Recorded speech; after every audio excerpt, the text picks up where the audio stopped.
So Charleston White often goes into character to bait the internet into making him go viral about this, that, and the other. I don't think this is one of those moments, even though it is controversial and single mothers are probably not going to like it. Let's see what he had to say. A mother's love is not sufficient enough for a boy. Uh, they people think now mother's love is not sufficient.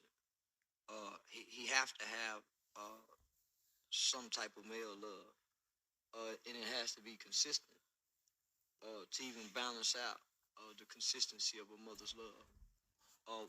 Without that balance, mothers ruin boys. You love on them too long, you ruin him. At some point, he has to go through some training or some discipline, some hard teachings. Man, I ain't never been spanked by a man. I ain't never had a hug from a man. I ain't never heard a man say, "I'm proud of you." Just think about that.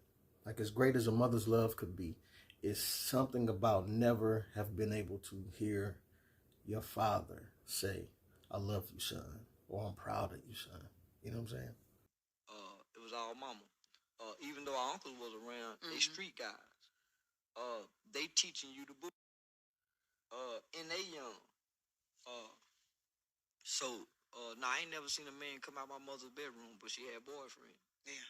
So that aspect of just growing up with that missing piece of a male figure in your life, naturally,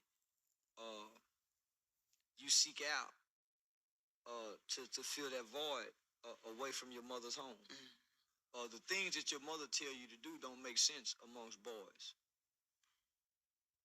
When she fixing your coat as a little bitty boy and she giving you instructions on what to do to get back home, you don't. When you become an adolescent, and the things that your mother say to you, if you go out there and do that with other boys, you go get treated like a punk. And if your mother try to make you tough enough to go out there and deal with the boys, she might create a killer. And we see that in society because you have men that have the range to be violent being taught by a woman who imparts on him the emotional ways that a woman reacts, and you get that.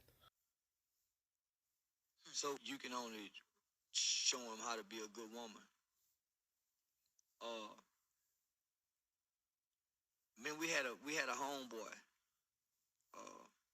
He used to sit down and pee. He never seen a man stand up and pee. Because your mother teach you to sit down and pee. That psychologically does something to a boy. Boys aren't supposed to sit down and pee. But what does mama do? She gets you a pot and she train you to sit down to pee. When do you learn to stand up? When? It's a whole lot of little boys sitting down peeing. When do you learn to stand up? Because all behavior is taught. All behavior is learned. Okay, well, where do you learn to sit down? Watching mama. Why you think little boy, mama's supposed to close the door when he try to come watch her pee? Most women let her infant boy come in the room, watch her pee, watch her get dressed, and he take on those traits and characteristics from here. You can put that same baby with a wolf, and he'll behave like a wolf.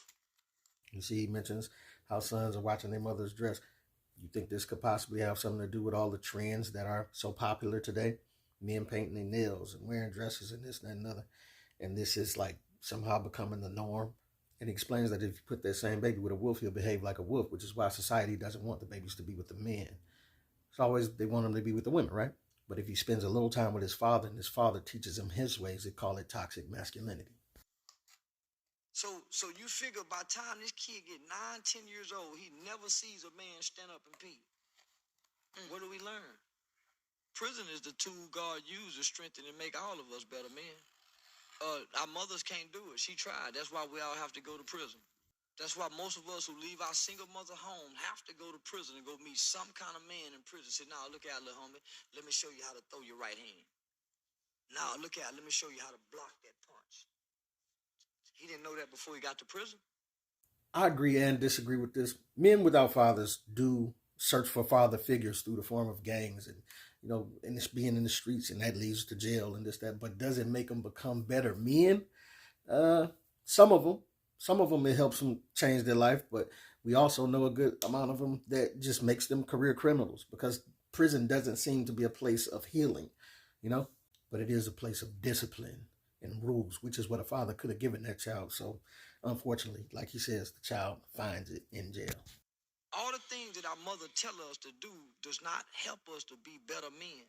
As a matter of fact, the things that our mothers try to raise us to be, she's raising us to be the kind of man she wouldn't even date. Mama, can I get your car keys? She'll give us her car keys all the way up until she's 30. But the man she dating, she won't. But she'll give it to her. And the man she dating sit up and say, boy, you let that boy do every goddamn thing. He can get your money. He lied to you.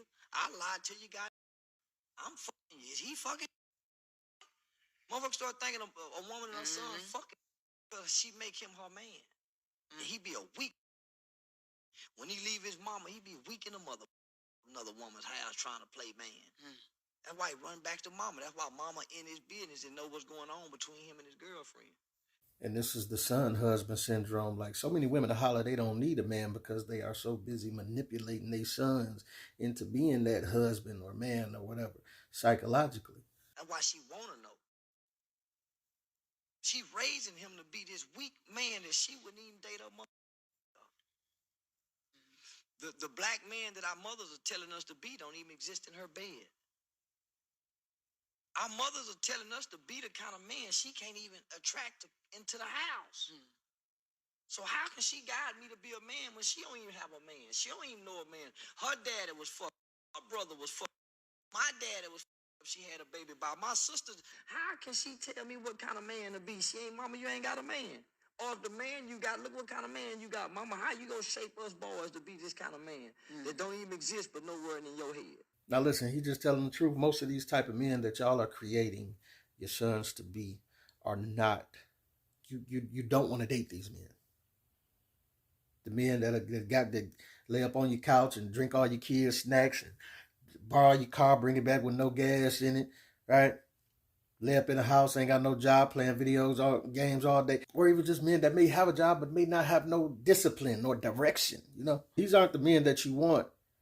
But due to the way that you have loved on them too long, you've ruined them. So these are the men that you created that you don't want to date. You understand what I'm saying? And what I'm saying, long story short, is that these kids need the father figure in the home. The data says kids thrive with a mother and a father, or either just with the father. Y'all hate to hear that tidbit of information, but it's the truth. That's where kids thrive. And if you don't give that to, and listen, we got to be real. A lot of the fathers left willingly. Hopped and skipped your way on down the street, became a Rolling Stone because you wasn't ready to have a baby, but you made the baby. You understand what I'm saying? And then when the baby was here, you did everything in your power to be away from it. And you should be ashamed of yourself for that. Like, at some point, we got to stop doing that. But ladies, let's admit that it's a hefty amount of y'all who use that child as a chess piece to fend off the good fathers that wanted to be in their kids' lives. Fathers that were trying to be around. The father that want to come spend some time with the kid. He want to do this. You trying to child support him to death. You trying to make everything difficult. Oh, don't cut his hair. I'm gonna get his hair cut. I'm gonna do this. Why are you buying this clothes? Why you don't want him to be the kid to be around his new girlfriend, and you really want y'all to be back together. So you do everything you can do to be vindictive to drive him away. And I'm gonna tell you what you're gonna end up doing by trying to be difficult. He gonna leave you and the kid alone. And that's harsh to say, it's harsh to hear, but I'm just telling you, stop being so difficult and come together and co-parent so we can work on breaking these generational curses. Because what you're doing, when you create sons like this, when you push fathers away and nurture sons on your own, mothers, what you're doing is creating generational curses that are going to continue. Your son is going to produce more kids, and he's going to go to the same thing. And they kids going to be with their baby mothers, teaching them the same bitter stuff. We cannot break these curses until we come together and co-parent as we're supposed to. For one, let's try to keep our families together instead of breaking up for every little reason. and raise the kids like we're supposed to raise them. And I'm speaking from a person I don't have any kids, but you can clearly see the result of what we're getting in today's day and age. You breeding a crop of men that you yourself don't want anything to do with because of the ways they're being taught by a woman. And a woman's love is great, but you have to have a father's love there to balance it out, because one way or another, the streets or prison will provide sufficient discipline if you don't allow their father to do it in the younger stages of life. This is your boy P. Camp. Let me know what you think. What you don't think, get at your boy.